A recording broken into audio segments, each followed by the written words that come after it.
லூக்கா 14:28-32 சொல்லப்பட்டிருக்கிறது.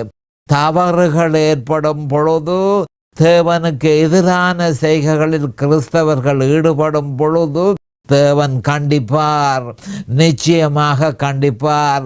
அந்த கண்டிப்பை நீ பொருட்படுத்த வேண்டாம் என்று சொல்லி உலகமும் மாம்சமும் பிசாசும் நிச்சயமாக ஒரு கிறிஸ்தவனை, மறுபிறப்பு பெற்ற கிறிஸ்தவனை வற்புறுத்தும் என்பதை நாம் தெளிவாக அறிந்து கொள்ள வேண்டும். அப்போ நாபோத்தினுடைய யுத்தம் அவனுடைய மரணத்திற்கு வழிவகுத்தது. நாபோத்தினுடைய யுத்தம் அவனுடைய மரணத்துக்கு வழிவகுத்தது என்று சொல்லி 1 ராஜாக்கள் 21:13-14 சொல்லப்பட்டது போல நாமும் இறுதி வரை தேவன் தமக்கு தந்த விசுவாசத்தை விட்டு விலகாமல் அதை பாதுகாப்பதற்காக யுத்தம் செய்ய வேண்டும். அப்ப நாபோத்து யுத்தம் செய்தான். அதாவது தன்னுடைய திராட்சை தோட்டத்தை ஆகாப்பு பறித்து கொள்ளாதபடிக்கு யுத்தத்தை செய்தான்.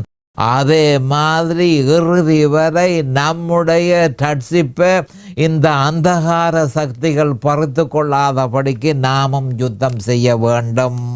இது பற்றி பரிசுத்த ஆவியானவர் பவுல் அப்போஸ்தலர் மூலம் 1 தீமோத்தேயு 6:12 தெளிவாக எச்சரிக்கிறார்.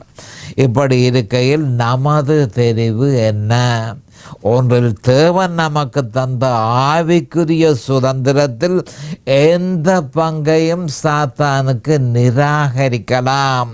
அப்படி செய்வோமாகில் நாபோத்துக்கு ஏற்பட்டது போல சரீர மரணத்தை பெற்று ஆவிக்குரிய ஜீவனை பெற்றுக்கொள்ளலாம்.